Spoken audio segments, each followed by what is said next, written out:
Kufnun Dalet Amid Aleph, we're at the very, very first word. We had seen a statement from Rami Bar Chama yesterday, and he had said that if you cause your animal to work by loading it up and having it carry things for you on Shabbos, you've done a malacha d'oraisa for which, if you did it b'shogeg, you have to bring a korban chatas, and if you do it b'mezid, you are chayiv skila. You get the death penalty, which was a very sort of a jarring statement, which the Gemara had challenged and said that that can't be so, because we learn from the principle, the exemplar of Avodah Zarah, which is the source text for having to bring a korban chatas, that it says the only time you could be held liable for a korban chatas is if you do the sin with your person, by yourself. But if you do it via another object, that's not, you haven't done an action with your own body, then you can't be chayiv a korban chatas. So how could it be that you're chayiv a korban chatas when your animal carries for you on Shabbos? So therefore that was where we left off with yesterday, that Rami Bar Chama's statement was challenged. So Rab Zvid Masni Hachi. Rab Zvid actually taught the statement of Rami Bar Chama differently. He said, Amar Rami Bar Chama, Hamachamer achar behema b'Shabbos b'shogeg eino chayiv chatas b'mezid chayiv skila. And he therefore resolves the challenge, and he says, no, according to Rami Bar Chama, if you do it b'shogeg, you don't have to bring a korban chatas. It's only if you do it b'mezid that you get the death penalty. So, Masiv Rava, so Rava challenges this. We have a Mishnah that tells us, we saw this, Hamachalal is Shabbos b'davar shechayovin al shigagaso chatas chayovin al sdanos skila. That if a person is Machalal Shabbos, and he does an action that if he did it b'shogeg, he'd have to bring a korban chatas. If he does it b'mezid, he's going to be chayiv skila. He gets stoned. So the Gemara says, what do you see from that? The two are linked together. You can't decouple them. Ha'ein chayovin al shigagaso chatas, ein chayovin al sdanos skila. So therefore you can infer from that, if you do an act for which you don't have to bring a korban chatas, then you can never be chayiv skila if you did it b'mezid. So the Gemara says, no. Mi katani ha'ein chayovin chulei. That's not what the Mishnah says. It says, hachi kamer. It says, davar shechayovin al shigagaso chatas chayovin al sdanos skila, v'yesh davar she'ein chayovin al shigagaso chatas v'chayovin al sdanos skila. U'mayni hu mechamer. The way you'd read it is as follows. You could read it as follows, that any time that you do an act for which the shogeg act brings a penalty of a chatas, then you automatically know that the mezid act brings a penalty of skila. But it's possible that you can get skila for something where if you did it b'shogeg, you wouldn't have to bring a korban chatas. It's just, in other words, using logic, just because A leads to B doesn't mean that the only time that you can have B is if you have A. Sometimes you can have B without A, even though A necessitates B, but B can exist independently of A, right? And so therefore, that's the argument to defend this opinion of Rami Bar Chama. So Rava Achva de Rav Mari Bar Rachel. Now Rava was the brother of Rav Mari Bar Rachel. Now why is Rav Mari Bar Rachel called by his mother's name and not by his father's name? So Rashi says because originally his father was a non-Jew, and then eventually converted to Judaism. But some say, Va'amrila, some say that Rava was the Avua de Rav Mari Bar Rachel. That some say that he was Rav Mari Bar Rachel's father, which would not make sense really, for one reason. Why not call him Rav Mari Bar Rava? So the Gemara says, Lilishna Basar Kasha. So he says, according to this version, that it was his father, it's difficult to reconcile, because Hadar Rav Achsharei la Rav Mari Bar Rachel, Umanya B'Porsei de Bavel, because Rav had to certify Rav Mari Bar Rachel as a full-fledged Jew from birth. The reason was because he needed to certify that he was capable of a leadership position within the Jewish community as the parnas of the community. The parnas being the person who provides the financial needs of the community. The reason is because even though a ger is 100% Jewish, but he's restricted from occupying a leadership role within the community. There's a halacha, this is a halacha that's in Shulchan Aruch, that a ger cannot become is restricted from certain leadership roles within the community. So Rav had to certify that Rav Mari was not a ger because his mother was Jewish. It was only his father that had been converted. So the Gemara says, you see from here that Rava could not have been his father, because if Rava was his father, then we should have called him Rava Giura, Rava the convert. But he's not known as Rava the convert, he's just known as Rava. So therefore, it can't be Rava's father. So the Gemara says, no, that's not so much of a problem because Dilma Trey Mari Bar Rachel Havu. Maybe there were two Mari Bar Rachels, and there was one Mari Bar Rachel whose father was originally a Gentile and converted, and there was another Mari Bar Rachel whose father was Rava. But why call him Mari Bar Rachel then? Why not call him Mari Bar Rava? That has not been discussed by the Gemara. But in any event, this was all a tangent, because all we're trying to say is that this Rava, who was the brother or father of Mari Bar Rachel, Havamasni la hashmaita mishmei, the Rabbi Yochanan lepitur, that he had a totally different teaching, not in the name of Rami Bar Chama, but rather in the name of Rabbi Yochanan. And furthermore, Rabbi Yochanan did not say you're liable anything. He said you're totally putter if you have your animal work for you on Shabbos. That Amar Rabbi Yochanan, hamachaber achar behemto b'Shabbos putter miklum, that if you have your animal carry stuff for you on Shabbos, you don't get any penalty post facto, even though you've done a Torah violation. B'shogeg lo mechayev chatos b'ukshekol Torah kula la'avodah zarah. So for one thing, you never bring a korban chatas, as we learned before. We learned from the exemplar of avodah zarah that the only time you have to bring a korban chatas is when you do the violation with your own person, not with your animal. And b'meized nami lo michayev did not. Hamachal l'sashabis b'davar shechayev an al shigagoso chatas al zidono chayev skila. Ha'in chayev an al shigagoso chatas, ein chayev an al zidono skila.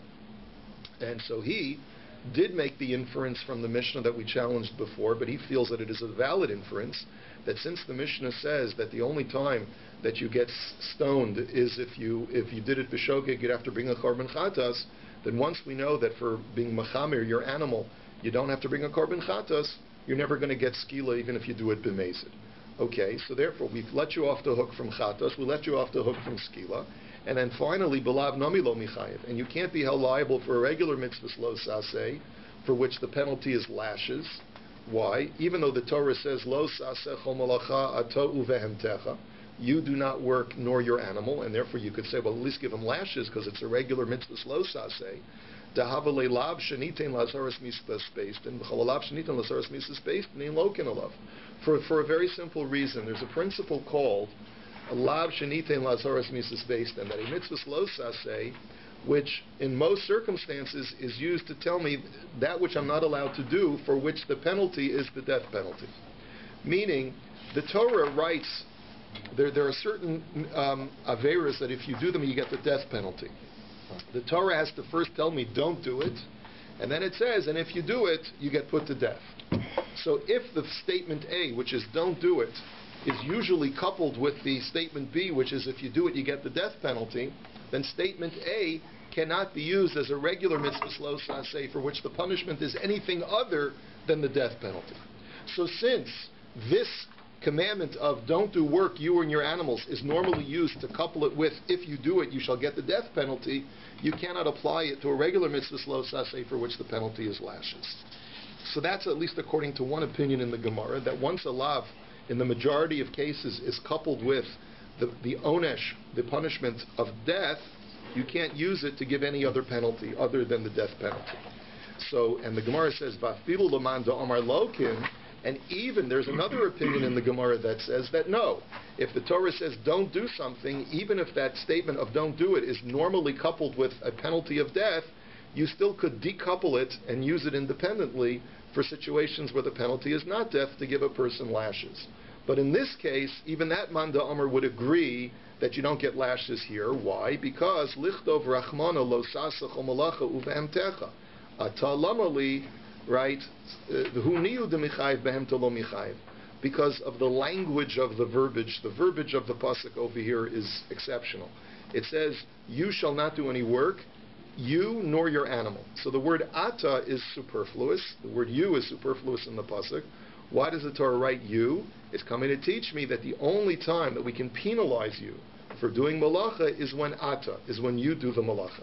But when your behemoth does the malacha, even though you violated the Torah, we don't penalize you post facto for that action.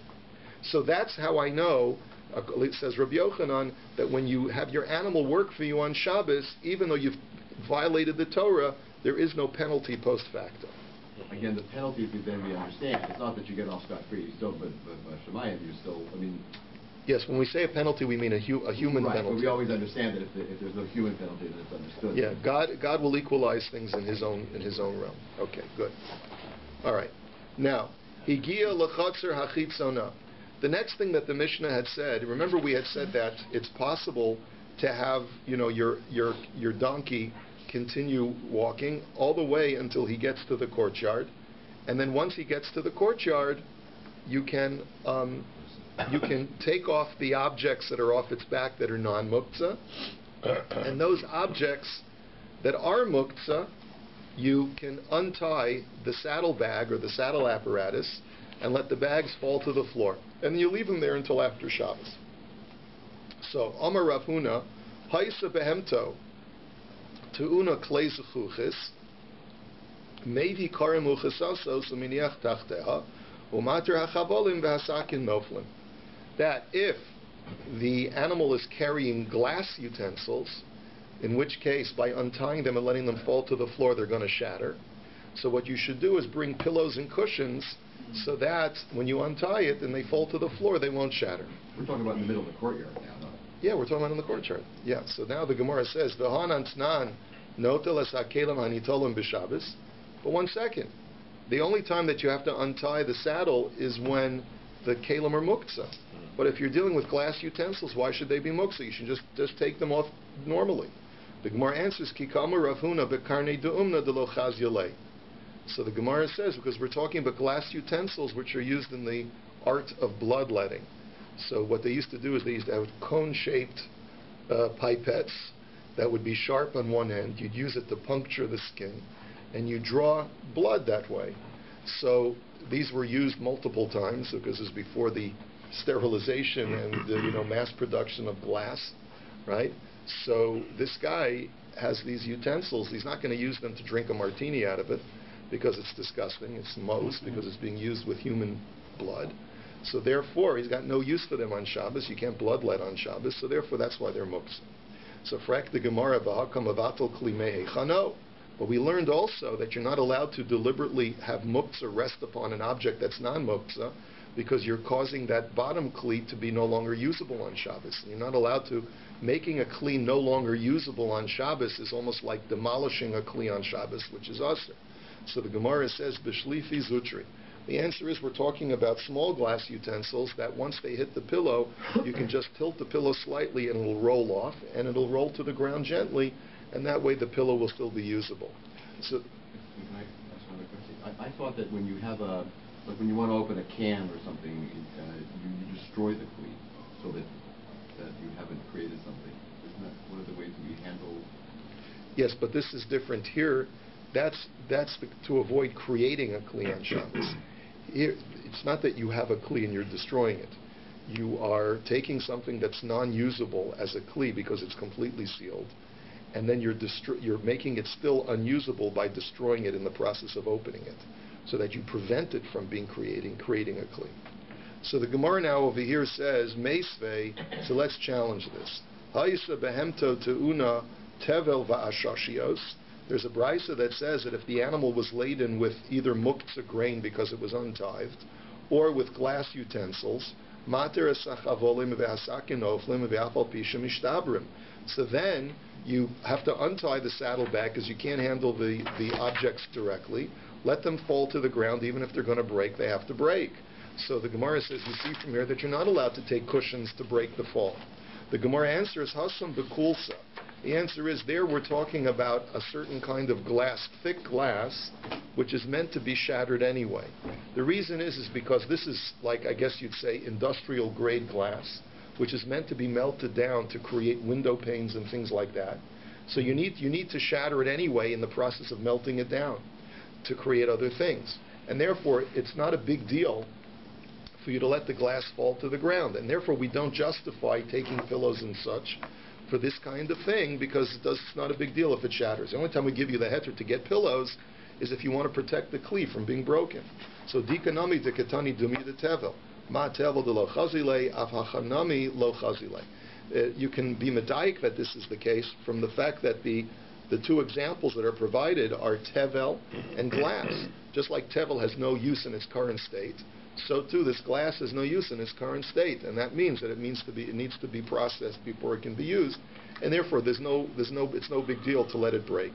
So umay afal pisha mishtabrim. So then, what was the whole point of the brisa saying? Even if it's going to break, which sounds like that there's going to be some kind of hefsid for you. So the Gemara says, Mahu detayim hefsid muad nami chashushu kamash malan. You might have thought that since when you let glass break on the ground, there are going to be tiny little shards of glass that will not be retrievable, and you might say, well, that's a few pennies worth of glass that I could save if I would break it in my lab, or my shop. So the brisa therefore is telling you, no, that small amount of loss of the little tiny shards of glass, we're willing to let you lose. We still can't justify you getting the pillows. Tanya Reb Shimon ben Yochai Omer. Now we have another brisa. Reb Shimon ben Yochai says, "Ha'isa v'hemta te'una shlif shel tvua meniach rosho tachteh u'masalko l'tzad acher v'hu nofel me'elav." That if your animal is laden with grain that is tevel, so then a package of grain which is tevel. So what you can do is you can place the word rosho is a little bit ambiguous. It wasn't clear to me whether it's your head or the animal's head, but they told me that they translate it as your head. You can use your head as an indirect way of handling the muktzah by pushing with your head the bag until it falls to the ground. So that's the way, using a shinoi. As any time you're not using your hands to handle muktzah, it's okay. You can move muktzah with your head, you can move muktzah with your feet. Chamorel Rabban Gamliel haisa tuuna devash v'lo ratza leparka ad motzei Shabbos lemotzei Shabbos meisa. The Gemara now tells us a story that Rabban Gamliel had a donkey, and the donkey on Shabbos was laden with packages of honey or bags of honey, and he didn't want to unload the honey on Shabbos, and he waited until Motzei Shabbos, but by that time the animal was so exhausted that it died. So the Gemara says, the ha'anan tana notel kelim hanitolin. So the Gemara says, but why was he so machmir? The Mishnah says that you're allowed to remove the kelim from off the donkey. The Gemara answers, keshehidvish. We're talking about muktzah honey. What do you mean muktzah honey? The honey went sour. The honey spoiled, and therefore it was now no longer usable, and therefore it was muktzah. So the Gemara says, hidvish l'may chazi. So then what is it usable for bichlal? It still has a use, says the Gemara, l'ksisa de gamli. It's usable for applying to camel wounds. One second, we're going to get there. We'll get to there. So it's a good question. The Gemara says that it's usable for wounds to apply spoiled honey. You put that spoiled honey on camel open wounds, and it helps to heal them. So frek the Gemara v'yatir chavolim v'yiblu sakin.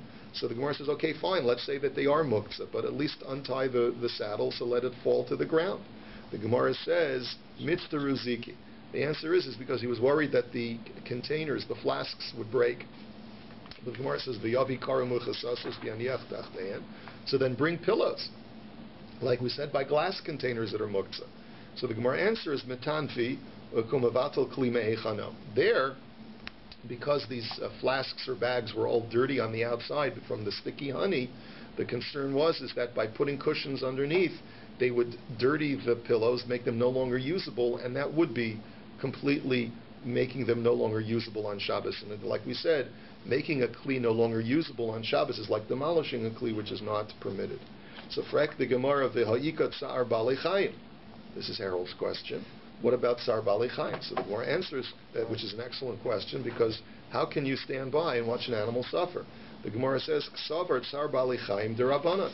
Because there's a machlokas whether tsar balei chayim is an isser deoraisa or an isser derabanan. Rabbi Gamliel felt that it's an isser derabanan, and therefore he could not justify actively violating the isser of muktzah for the sake of just another isser derabanan. It was two derabanans, one against the other, and therefore he felt that you can't justify violating one derabanan for the sake of another derabanan. So therefore he felt that sheval taisa adif. The best thing to do is to be passive and do nothing when you have a conflict of two derabanans. Okay? So now the Gemara says, Abaya ashkechei leila rabba dekam mishafshef leila brei agaba dechamra. So now we're going to be having this discussion about the utilization of living creatures on Shabbos. Now you know that animals are muktzah on Shabbos. Not only are animals muktzah on Shabbos, but you're not allowed to utilize an animal on Shabbos for any purpose. You can't use the surface of an animal on Shabbos to put things on. So he noticed that Rabbi was taking his son and brushing him up, like playing with his kid, having him brush up against the donkey's back, just to tickle the kid or whatever it was. So the Gemara says, Amar lei kamishtamish mar b'balei chaim. He says, hey, how can you do that? You're utilizing a donkey on Shabbos. You're not allowed to do that. So Amar lei tzadadin heinu tzadadin lo gazru b'hu rabbana. He says, no, I'm only using the side of the donkey's back, not the part where a person rides on. And since it's only the side of the donkey, that was not part of the original decree that the rabbis made. Sorry, so because it's muktzah, because they're not allowed to ride on the animal? It's both. Well, the muktzah issue is not an issue here because right, you're not moving it. Right. So it's only an isser because the Chacham made a special gzera that you can't use the surface of an animal. It's like riding. Right? It's like riding it. So now the Gemara says. Why do you say riding you can't do because you might break a stick off? Yeah. Which is a totally different idea. No. It sounds like No. you would be allowed to ride it even though The reason why you're not allowed to use the surface of an animal is because it's subsumed under the whole gzera of riding it, and riding it is usher unless you come to break off a branch. That's exactly right. That's the reason why the Chachamim made the decree. The same as leading it? Leading would be under the same gzera? No, leading it is that your animal's not allowed to work for you. So if he's carrying you on the back, wouldn't he be working for you if you were riding it? No, because Chai no seyas atzma. Because a living person, the animal's not doing a malacha when he's carrying a living rider. Can you walk a dog on Shabbos? You can walk a dog on Shabbos. Yeah.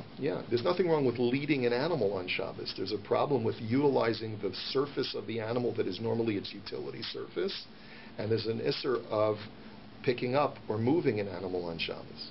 But to lead an animal by a leash is okay. Petting a dog, I think, is problematic because you're moving it. You're moving its hair.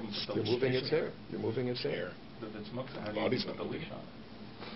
You put the leash on by the collar. You're not touching the animal. You're touching the collar. Okay.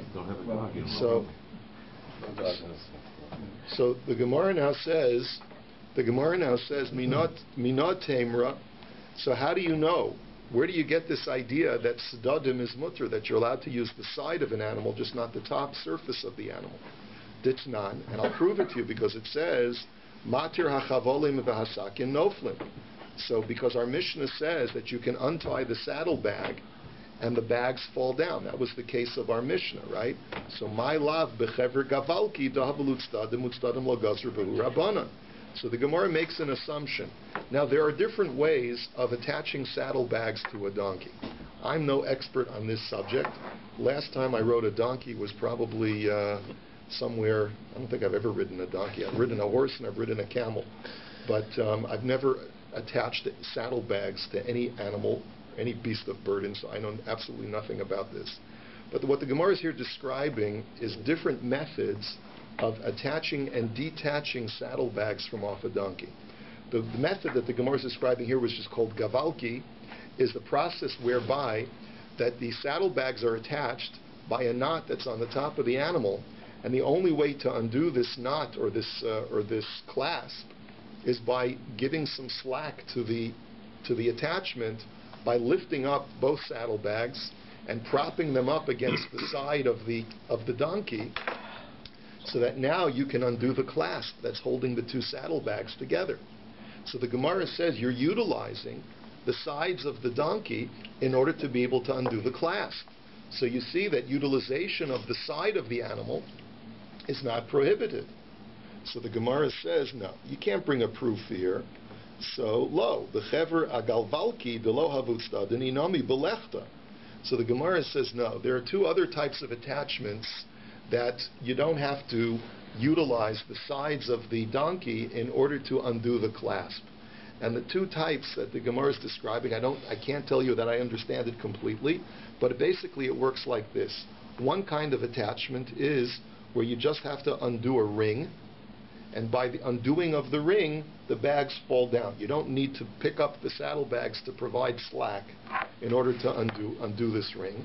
And another method is whereby you have a stick, and you just pull out the stick, and the whole thing falls down. So the point is that the Gemara is saying you can easily interpret our Mishnah in a type of apparatus attachment to the donkey where you're not going to be using the flanks of the donkey as a way of propping up the saddlebags temporarily in order to undo the clasp.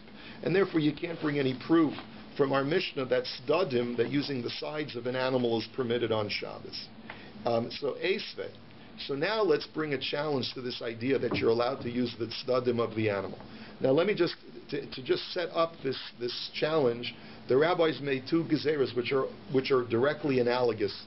One is that you're not allowed to use the utility surface of an animal, and the other one is that you're not allowed to use the utility surface of something that's growing from the ground, like a tree. You're not allowed to climb a tree on Shabbos, and the reason you're not allowed to climb a tree on Shabbos is the same concern. You may break off a branch. Just like you're not allowed to ride an animal, you're not allowed to climb up a tree. Furthermore, you're not even allowed to utilize a tree on Shabbos for the very same reason. It's all part of the utilization of the surface, the utility surface of both the animal and the tree is going to be usher. I'm going to get to some practical application later on. We'll talk about that. You're right, very good. So shtayim bidei adam ve'echas be'ilan. So now that we understand the setup, now let's talk about the laws of building a sukkah. Shtayim bidei adam ve'echas be'ilan k'sheira ve'ein olin la b'yom tov. The Mishnah there by sukkah says that how many walls do you need for a sukkah to be kosher? You need a minimum of 3 walls, right? So let's say you have 2 walls that are built, that are standalone walls, and your third wall is built from a tree. We'll explain what that means in just a second. It's a kosher sukkah, but you're not allowed to go into that sukkah on Yantif. So the Gemara says, what are we talking about? My lav, dechak be be'ilan, dahabalut stadim, utstadim asurin. So let's prove from here that utilization of the side of a tree is asur, because how do you make a wall out of a tree? The assumption is that you bore holes into the side of the tree, and into those holes you stick, let's say, bamboos, so that you have horizontal slats of bamboo that comprise a tree. And what the Mishnah is therefore telling you is that even using the side of the tree is going to be usur, even if you're not using the normal utility surface of the tree. You're not using it directly, you're just using the side of the tree. That's usur. And the reason why it's usur is because the sukkah wall is propping up your schach. Your schach is a utility surface, and therefore you're not allowed to use this on Yantif. It's a kosher sukkah, so you can sit it on Chol HaMoed, but you can't sit in it on Yantif. Because you're having benefit from the... Because you're utilizing, right, you're going to... touching it. Right? You're not touching it, but you're going to end up putting things on the schach, and the schach is resting directly on the stadim, on the sides of the tree. And so therefore it's not going to be permitted. Why would you put something on the schach? Rashi says that typically people, when they come in and out of the sukkah, place things on the schach. That's what Rashi says. So Rashi says, it sounds like from Rashi, maybe I'm misinterpreting Rashi, but it sounds like that you're utilizing the schach on Yantif. It said that people used to store stuff on the schach. Yeah, people would typically put things on top of the schach. Okay, so the Gemara says, Lo, dekafye le'ilan va'anach sichuch iluya, dekameshamesh be'ilan. So the Gemara says, no, you misinterpreted that Mishnah. The Mishnah is not talking about where you're just using the side of the tree by sticking sticks into holes on the side of the tree. We're talking about where you're using mamish, the tree itself, because you have 2 trees that are adjacent to each other, which have long branches, and you interweave the branches into each other so that the branches themselves comprise the wall. And since that's the tree itself, not just the stadim, not just the side of the tree, that's why you're not allowed to use that on Yantif. So therefore you can't prove from there that stadim is asur. So the Gemara says, Ihachi ema seifa. Well, if that's the way you're understanding it, take a look at the second part of that Mishnah. Shalosh bidei adam ve'echas be'ilan k'sheira va'olan la b'yom tov. That if you have 3 walls that are built by a human being, not using a tree, and the 4th wall, which is not necessary, but you decide to build a fourth wall, that you build it out of a tree, So then that's a kosher sukkah, plus you're allowed to use it on Yontif. And now if you're using one of those walls is made out of a tree and it's propping up the schach, then aren't you going to be utilizing the tree directly? So what right do you have to use it on Yontif? So the Gemara says, Ve'elamai tzdadim asurin. So what's the alternative? So you're going to go back to your original explanation and say that we're talking about a wall that's made from sticking bamboo sticks into the side of a tree. So then you're still going to have the same problem, because sofa my olin la biyontav, the safe is still going to be problematic, because even so, how can you possibly go into it on Yontav? In other words, what's the difference between the Reisha and the Seifa? Why in the Reisha is it asur to go in, and why in the Seifa is it mutter to go in? So Elahasam begavaza parsachna de'ilan gufe dofen ba'almahu deshavya. So the Gemara says we have to modify our understanding of the Mishnah. It's not talking about where you're sticking sticks into the side of a tree. It's not talking about where you're interweaving branches of two adjacent trees to each other. No. We're talking about a willow kind of tree, which has very, very dense foliage, and the leaves and the branches go straight down. So you're using the natural contour of the dense foliage as a wall, and you build three walls around it. And when you put the schach on, the schach does not rest upon that dense foliage. It's nothing. That dense foliage can't hold anything. It's just there as an extra barrier on the fourth side. But the schach is completely resting on the three man-made walls. And as a result, that's the reason why in the Sefer you're allowed to go in it, because you're not utilizing the tree at all as a surface. You're not using it as a utility surface. And that's the reason why it's okay to go into it. The first part of the Mishnah was talking about where you are using that kind of foliage as one of the walls, in which case, by necessity, it's supporting the schach. But over here, since the schach is being supported by the other three walls, then you're not using that wall at all as a utility surface, and that's why it's permitted to go into it. So the Gemara now says, Dika nami dikatani, you can infer that that's the case, because it says in that very same Mishnah, Zeh klal kol she'ilu yinatel ha'ilan v'yachol lamod olin la b'yom tov shema mina. Because it says that if the tree could be removed and the sukkah could continue standing on its own without that tree wall, then it's a kosher sukkah and you're allowed to use it on Yontif. So you see that that's exactly what we're talking about, where that fourth wall, that is the tree itself, is not supporting the schach. And that's the reason why you're allowed to use it on Yontif, because it's not being used to prop up the schach. And therefore it's not being used to support a utility surface. So anyway, you have no proof from that brisa that tzdadim is asur. You have no proof one way or the other. So anyway, lema kitanai. Let us say that this, whether or not you're allowed to use the tzdadim of a tree, is a machlokes tanoim. Ein olun la b'yom tov, that it says that you're not allowed to go into the sukkah on Yom Tov, the one which has one of the three walls is made from a tree. And Rav Shimon ben Elazar, Omer Mishum Rav Meir, olun la b'yom tov. And Rav Shimon ben Elazar says in the name of Rav Meir, you are allowed to on Yom Tov. So my lav b'hakam iflagi. Maybe the machlokes is as follows. And basically, we're going back to our original interpretation that we're talking about a case where you bored holes into the side of a tree and you stuck bamboo sticks into those holes and you constructed a wall thereby. The mar savar tzdadim asur and mar savar mutarin. That the one tana holds that you're utilizing the tzdadim, the sides of the tree, and therefore it's usher to use such a sukkah on Yantiv.